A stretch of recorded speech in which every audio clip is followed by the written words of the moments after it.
Dus neki ku Holanda a hisa nan criteria nan pa slaag pa HAVO VWO. Pa bo slaag pa HAVO VWO, bo mestertini, bo examen nan di gobierno de central, mestertini por lo menos 5.5, que me mestertini un voldoende. Anto pe 3 vak nan inglês, holandês e inglês, solamente un bo porti un 5. Que ta exigencia nan kuta hisa e qualidade e nível.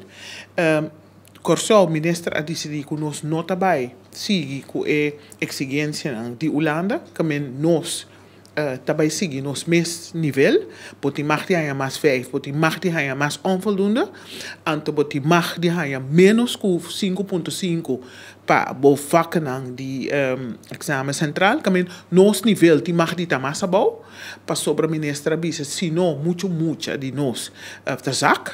Anto a base de esse, eta bisa nota sigue.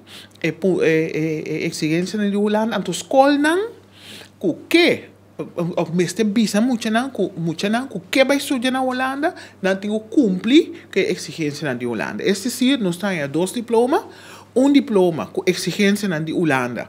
Anto para vai estudar na Holanda e outro diploma com exigência na massa boa, anto eu vou estudar na Universidade de Corsão. Para em prática como é que ela vai funcionar? Desse é problema. Desse me tá punta minister.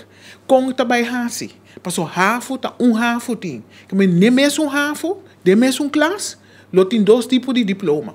Diploma com exigência não que tá cumprir com esse de Holanda e outro diploma com exigência que tá mais bom, até é muito na ICIPO by Universidade de Corsão. Que nossa puxa é muito na também na Universidade de Corsão, é não que tem cifra na mais alto tá by Holanda.